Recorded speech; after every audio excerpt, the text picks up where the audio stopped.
Wow, look at that angle. Welcome to Low Quality Review. I'm Sam. Today we're reviewing the Strokes' fourth studio album, Angles. You may have heard of it. It's pretty popular. Well, not super popular, not for the Strokes. This came out in 2011, 5 years after their First Impressions of the Earth, which was their last album before, because they took a little bit of a hiatus. It kind of marked the first end of the band because obviously they got back together for the new Abnormal. But before this album, they were all doing a lot of solo projects, doing their own thing, a little bit of tension and all. But did that make it bad? No.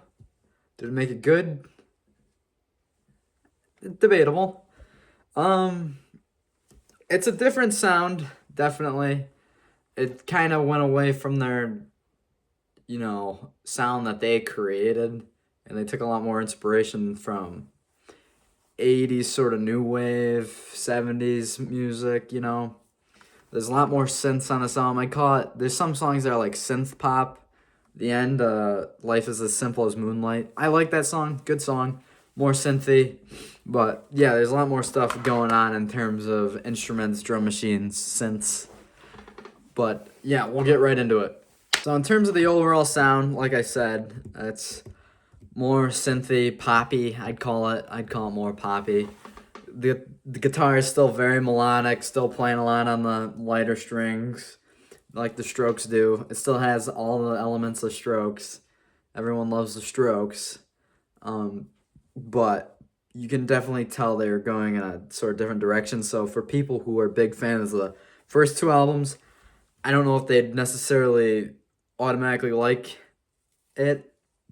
I personally don't think it sounds that bad, and you can see how from at the time it might not have made sense to a lot of people, but from here now, from then you can see the steps they took to get to the new Abnormal, and I think this is a good stepping piece to get there.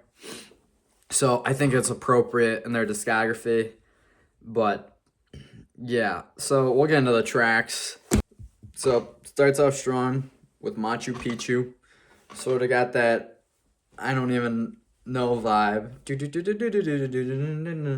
Lyrics are really good on it. I like that one. And a lot of the songs I feel like the lyrics kind of get drowned out from the instrumentals, but that's sort of a Strokes thing, burying the vocals a little. It doesn't give them any less value or anything, but to me, it definitely gets drowned out. So, but I think the Strokes always have had the mumbling vocals, Julian Casablancas style. He really, you can tell from the "Is This It" to again now, he really improved as a singer, and he really worked at it. It has a lot of the sounds of Julian Casablancas' first solo album that he came out just before, a little bit before this.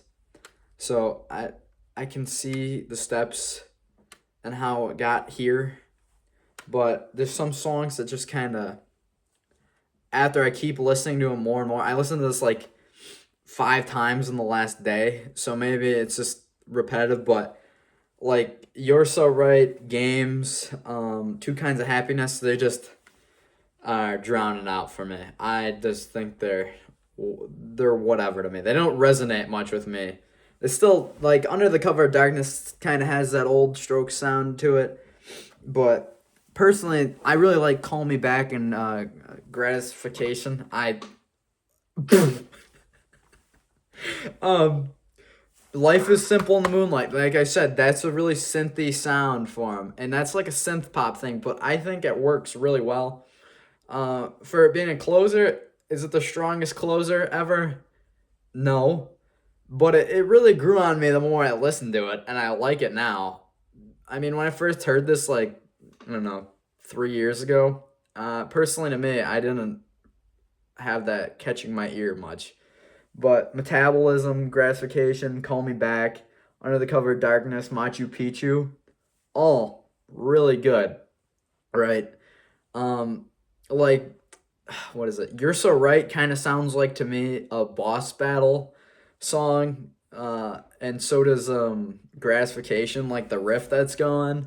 It sounds like a riff to a boss battle in a video game, which I like. It's cool. It's fun. I mean, the lyrics all still pretty good. I mean, Julian Casablancas is always good for a few good lines in there. You got some clever stuff in Machu Picchu. You got good stuff in Taken for a Fool, Under the Cover of Darkness. All good, right? Now, is it good, great compared to First Impressions of Earth, Room of Fire, and Is This It? And now the new abnormal that, well, not now, it came out like friggin' 5 years ago now. No, it's weaker compared to those. I personally like First Impressions of the Earth pretty well, and that's not a lot of people's favorite. It's not my favorite. I personally am a big Room on Fire person, so I don't. I'm not trying to be unfair and compare it in a way, but again, you gotta compare past discography of artists. It's it's fair too. I mean, you want to know what sound they're going for, but yeah, I like the change. I mean, music's kind of a game where if you're not changing, people are gonna be they're saying they're just static, and they're not moving, and they're not innovating. They're not taking risks. But then if you do change, people are like, why are they changing? Oh my God, I like their old sound. Why are they doing? This is not last night. Why are they changing? Right? It's a double-edged sword. And you gotta change, but you can't change too much or everyone will hate it because that's just how music works for people. Right? So, yeah, try to find line. And this compared to First Impressions of the Earth, I think it was a good step for where they are now. It was a good step, and overall, it's a good album to me. I give it a light 6. It's a light 6. Yeah, it's above average. I like it. I'm not crazy about it. It's definitely not my first choice, but there's definitely some songs on here that I really appreciate and like a lot, and I can see why somebody would give it up to a good 7. I could see that. I mean, some people might even put this as an 8. They are, I'd have to hear them out. That's when you'd start losing me there. I mean, 8 would be strong, like very strong, but again, my opinion, this is low quality reviews, and I'm Sam, so I get to pick the review. So we'll give it a light 6. Tell me what you think. If you think you agree, let me know. If you think I'm an idiot, let me know. Love to hear. Yeah. I'm lost. Bye.